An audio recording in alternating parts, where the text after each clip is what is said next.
The Kryvex Empire had ruled the galaxy for 500 years. Their ships were massive and black like floating cities made of metal and darkness. Each Kryvex warrior stood 15 feet tall with 4 arms and skin like polished stone. They had conquered 42 worlds, and every species they met had bowed down in fear. Captain Jack Stone stood on the bridge of his ship, the Star Runner.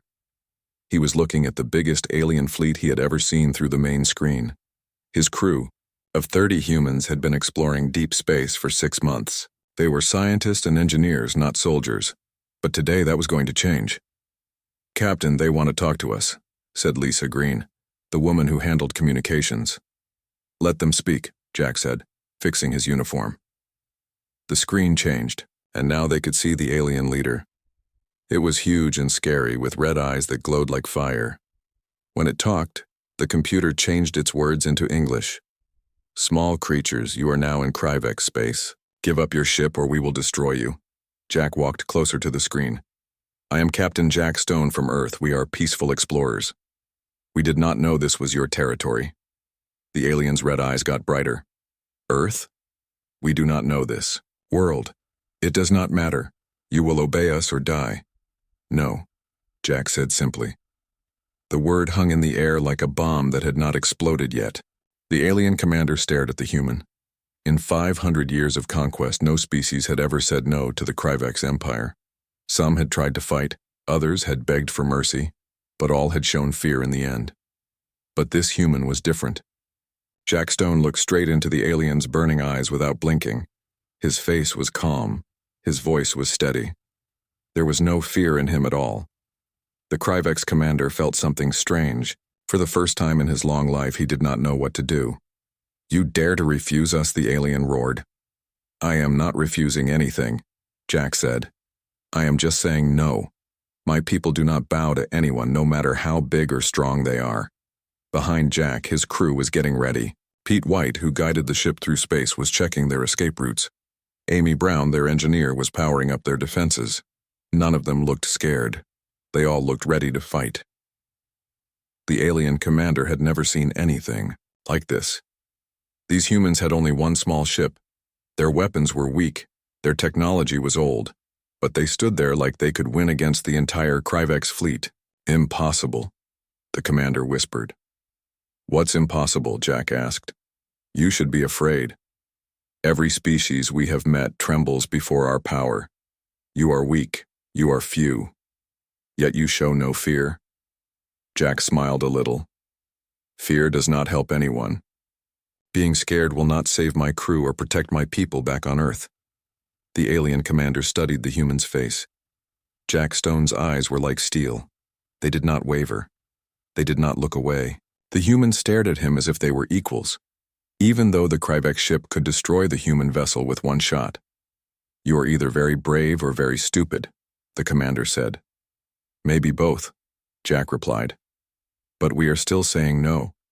The alien fleet had 1,000 ships, the humans had one. The Kryvex had weapons that could melt planets. The humans had mining tools and science equipment.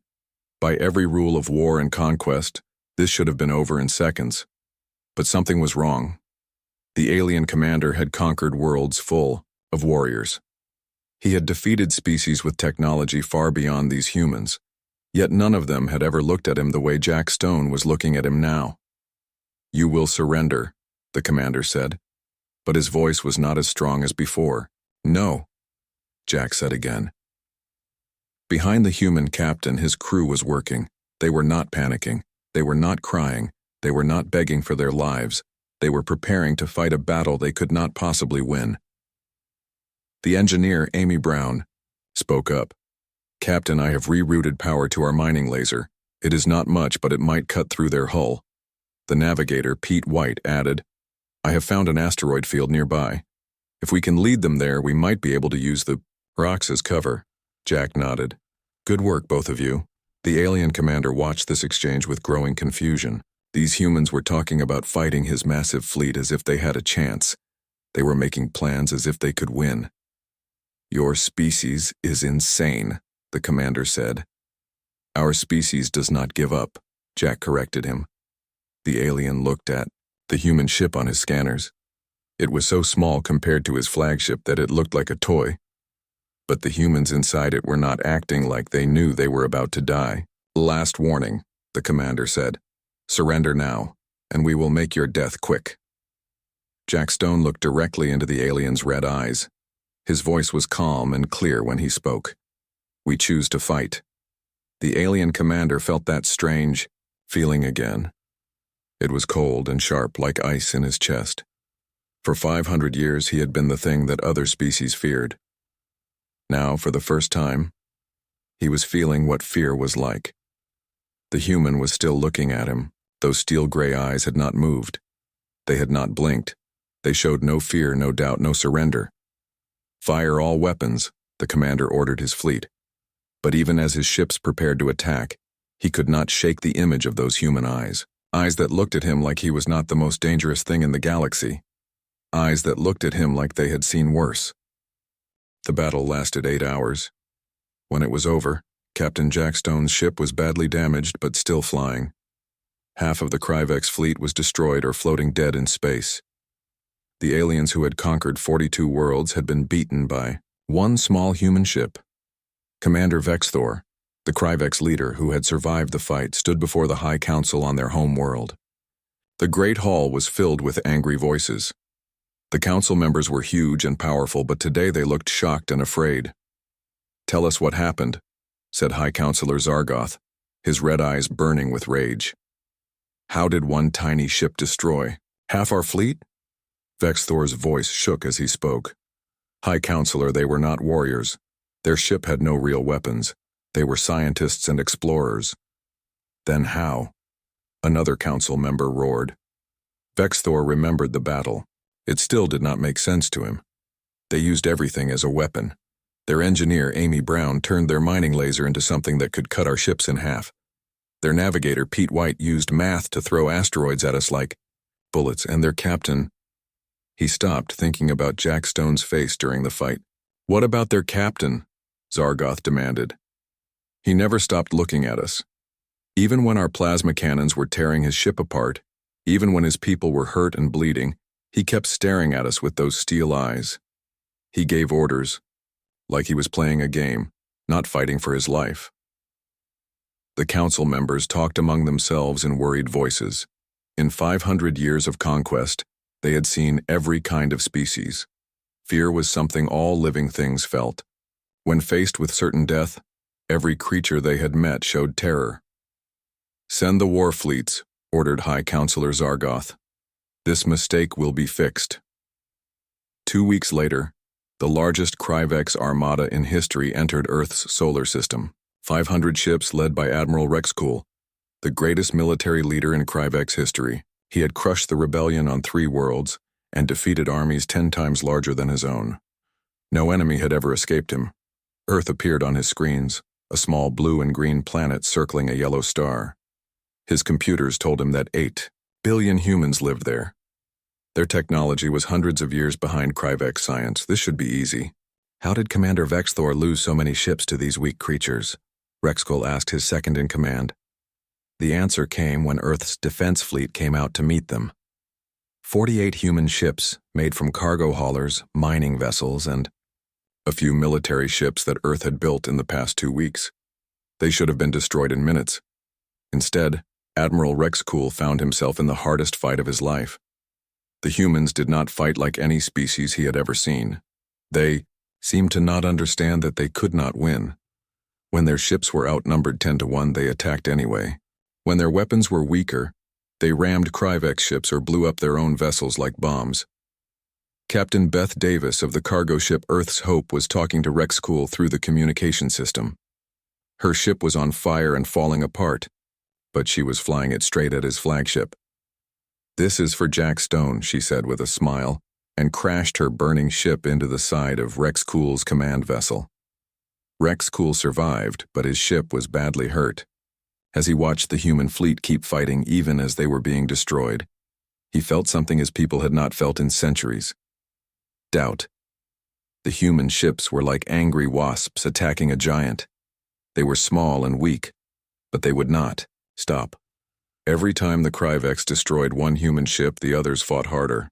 Captain Mike Johnson of the mining ship Deep Digger had lost his weapons and most of his crew. But when 3 Kryvex fighters surrounded him, he did not surrender. Instead, he overloaded his ship's reactor and took all 3 enemy ships with him. Why do they not fear death?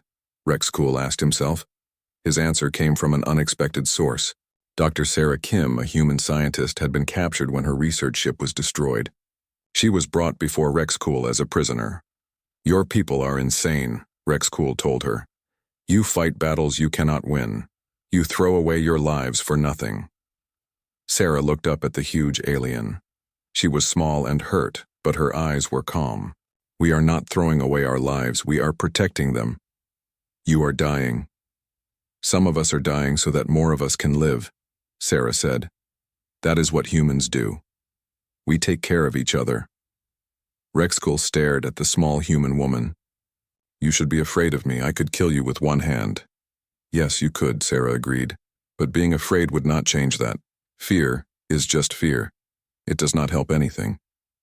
The alien admiral had conquered dozens of worlds. He had seen species beg for mercy, offer him treasure, promise him anything to spare their lives. But this tiny human sat there talking to him like they were having tea together. "You're Captain Jack Stone. He looked at our commander the same way you are looking at me now," Rexacool said. "How is that?" "Like you are not afraid to die." Sarah smiled a little. "We are afraid, but we are more afraid of living as slaves than dying as free people." Rexacool did not understand. "Freedom is just a word. Life is what matters." "No," Sarah said quietly. "How you live is what matters. My people learned long ago that some things are worth dying for." The battle above Earth continued for 6 more hours. The human defense fleet was slowly being destroyed, but they made the Kryvex pay for every victory. When the fighting finally ended, Rexcool had won, but half his fleet was gone.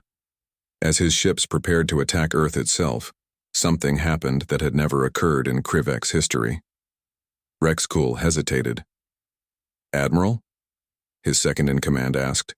"Your orders?" Rexcool looked at the blue planet below. 8 billion humans lived there. If they were all like Jack Stone and Sarah Kim, if they all had those fearless eyes and that strange courage, then conquering Earth would cost him everything. "We withdraw," he said quietly. "Sir, you heard me. We return to Kryvex space. Now."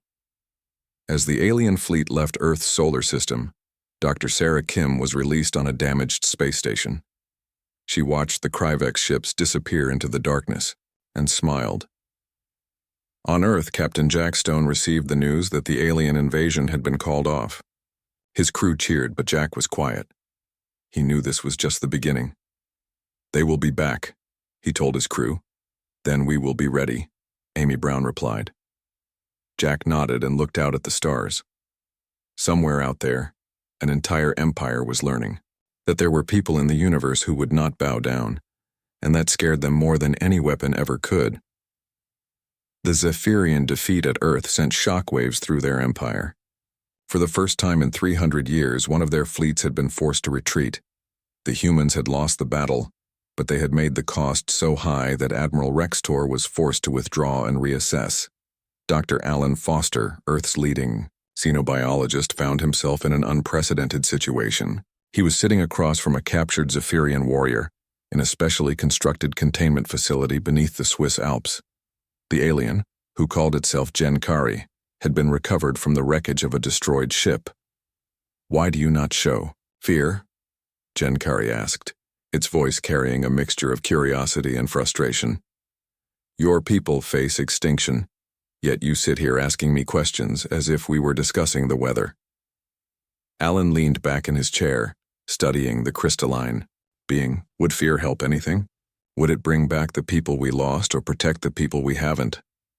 "Fear is proper," Genkari replied slowly. "When faced with superior force, lesser beings submit. This is the natural order. We have seen it 47 times across 47 worlds." "Maybe the other 47 got it wrong," Alan suggested. The Zephyrian's multifaceted eyes seemed to shift focus. You speak as if you believe you can win. I speak as if I believe we can't afford to lose, Alan corrected. There's a difference. This conversation was being repeated across Zephyrian space as military analysts tried to understand what they were facing. The humans had inferior technology, smaller numbers, and no apparent advantages. Yet they had inflicted casualties on Zephyrian forces that hadn't been seen since the early days of their expansion. High Counselor Kretha summoned her most trusted advisor, Ancient Mortis, who had lived through the original Zephyrian conquests. His crystalline form had grown pale with age, but his mind remained sharp. I have reviewed all available data on these humans, Mortis reported. They possess no special abilities, no advanced weapons, no unique technology. By every measurable standard, they should have been conquered within hours of first contact. Then why weren't they? Mortis was quiet for a long moment. They lack something that every other species possessed. What? The understanding that they can be conquered. Meanwhile, on Earth, military commanders were preparing for the inevitable return of the Zephyrian fleet. General Nancy Clark stood in the Pentagon's war room, surrounded by officers from every branch of Earth's military. They'll be back, she announced. And next time they'll bring everything they have. How many? Asked Colonel Gary Young. Our intelligence estimates suggest they can field up to 5,000 ships, Nancy replied. We'll have maybe 200 by then if we're lucky. The room fell silent. The mathematics were brutal. Ma'am, spoke up Lieutenant Commander Katie Bell. What are our orders? Nancy Clark looked around the room at the faces of her fellow officers. None showed fear, only determination to do their duty regardless of the odds. Same as always, she said. We fight. 6 months later, the largest fleet in Zephyrian history assembled at the edge of the solar system. 5,000 ships, carrying the combined might of an empire that spanned 17 star systems. High Counselor Kretha had come personally to witness the final conquest of humanity. As the armada moved toward Earth, long-range sensors detected the human response. 300 ships rose to meet them, every vessel Earth could put into space. The odds were 17-1. This time, Kretha declared, there will be no survivors. But as the two fleets approached each other, something unprecedented happened. The human ships began broadcasting on all frequencies, and what the Zephyrians heard chilled them to their crystalline cores. It wasn't a surrender. It wasn't a plea for mercy. It was laughter. The final battle lasted 3 days. It was the biggest space fight in the history of the galaxy, with thousands of ships locked in combat across millions of miles of empty space. The Kryvex Empire had every advantage. More ships, better weapons, stronger shields, faster engines. They lost anyway. Captain Danny Lewis of the Earthship Braveheart was laughing as his vessel plowed through the Kryvex formation. Not because he thought it was funny, but because the whole situation was so crazy it made him want to laugh or cry. You know what the best part is? He called out to his crew as they dodged enemy fire. What's that, sir? Shouted his weapons officer Maria Santos as she fired back at the aliens. They still don't understand what this is really about. The battle was unlike anything the galaxy had ever seen. When human ships lost their weapons, the captains used them as battering rams. When alien ships surrounded Earth vessels, the humans called for help and got it from former slaves who flew ships made of scrap metal and hope. Captain Sue Miller's ship lost its engines early in the fight. Instead of surrendering, she ordered her crew to abandon ship while she stayed behind. Then she aimed her powerless vessel at a Kryvex command ship and let gravity do the rest. When Commander Bob Taylor's weapons failed, he opened his cargo bay and started throwing everything inside at enemy fighters. Tools, spare parts, even the ship's food supplies became weapons in the hands of desperate humans. High Counselor Zargoth watched from his massive flagship as his perfect fleet was slowly torn apart. The humans were taking terrible losses, but they never stopped fighting. Worse, the rebel ships that had come to help them fought with the same crazy courage. This is impossible, he said for the 100th time. They are primitives. We are the Kryvex Empire. We have ruled for 500 years. High Counselor, his aide said nervously, we are receiving reports from across the Empire. The rebellions are spreading. 30 more worlds have declared independence. Zargoth's red eyes burned brighter. It does not matter. When we destroy Earth, the rebels will lose hope and surrender. But even as he spoke, he knew he was wrong.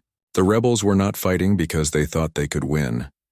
They were fighting because the humans had shown them that some things were worth dying for. On the bridge of the Star Runner, Captain Jack Stone was coordinating the defense of Earth. His ship was battered and half his crew was wounded, but he had not stopped giving orders for 3 days straight. "Amy, how are our engines?" he asked his chief engineer. "Hanging together with prayer and spare parts," Amy Brown replied. "But they are still running." "Pete, what's our position?" Navigator Pete White checked his instruments. "We are holding the line, sir. The Kryvex are pushing hard, but our allies are making them pay for every inch." Jack looked at the main screen, where the battle raged in silent fury. Ships exploded like tiny stars while others danced around each other in deadly ballets of light and fire. "Sir," said Lisa Green, his communications officer, "I am getting a message from Admiral Rex Cool. He wants to talk." "Put him through." The alien admiral appeared on the screen. His ship looked as damaged as Jack's, and there was something different in his red eyes. Something that looked almost like respect. "Human Captain," Rexacool said, "you have fought well, but this battle is over. Surrender now and I will make sure your people are treated with honor." Jack studied the alien's face. "Will you let us keep our freedom?" "Freedom is a luxury your people cannot afford." "Then we cannot surrender." Rexcool leaned forward. "Why?" "Your fleet is broken. Your ships are destroyed. You have lost."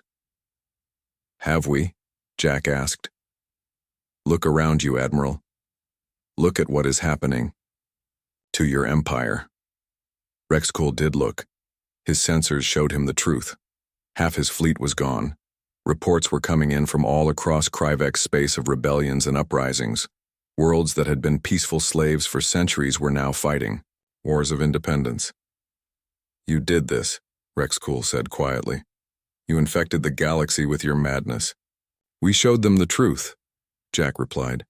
"That no one has to bow down to anyone else. That freedom is not something you give to people. It is something they already have." The alien admiral was quiet for a long moment. Around them, the battle continued, but both commanders seemed lost in thought. "What happens now?" Rexcool asked. "That depends on you," Jack said. "You can keep fighting a war you have already lost, or you can help us build something better." Rexcool looked at the human captain with new eyes. This small, weak creature had somehow brought down an empire that had stood for 500 years. Not through superior weapons or tactics, but through something much more dangerous, an idea. The idea that people should be free. "High Counselor Zargoth will never surrender," Rexcool said. "Then he will fall with his empire," Jack replied. "But you don't have to fall with him." 3 hours later, Admiral Rexcool did something that shocked both sides of the battle. He ordered his ships to stop firing and sent a message to all Kryvek's forces. "This war is over." His voice echoed across the battlefield.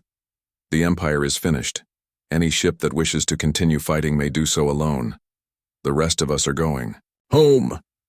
High Counselor Zargoth screamed with rage as ship after ship in his fleet powered down their weapons and withdrew from the battle. Within an hour, he was left with only a few hundred loyal vessels out of the 10,000 he had brought to Earth.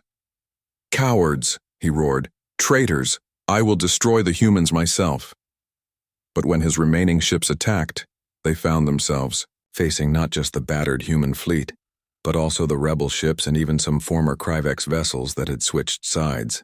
The last battle was brief and brutal. Zargoth's flagship was destroyed by a combined attack from 3 different species working together. The High Counselor died, still raging about the natural order and the right of the strong to rule the weak. When the fighting finally ended, Captain Jack Stone found himself sitting in a meeting room with representatives from 27 different species. They had come to Earth to sign what would become known as the Freedom Accords. "How do we prevent something like the Kryvex Empire from rising again?" asked Ambassador Keltar, whose people had been slaves for 200 years. Jack thought about all the humans who had died defending their homeworld, all the ordinary people who had done extraordinary things when faced with impossible odds. "We remember," he said simply. "We remember that no one has the right to rule over anyone else without their permission. We remember that freedom is not something you can take away from people, only something they can give up themselves." Dr. Alan Ross, now serving as Earth's first ambassador to the galaxy, stood up to address the gathering. "The Kryvex Empire fell because they forgot something important," he said. "They forgot that every person, no matter how small or weak they seem, has the right to look their oppressors in the eye and say no." The meeting ended with the signing of a new galactic charter based on cooperation instead of conquest. As the alien delegates prepared to leave Earth, many of them asked Jack Stone the same question. "How did you know you could win?" Jack's answer was always the same. "We didn't know we could win. We just knew we couldn't lose." Years later, when the story was told throughout the galaxy, people always remembered the same thing: the moment when humanity looked certain death in the face and simply refused to accept it. Because sometimes, the most powerful weapon in the universe is not a gun or a bomb or a warship. Sometimes the most powerful weapon is just being willing to look your enemy in the eye and say, "No, not today, not ever," and meaning it with every fiber of your being.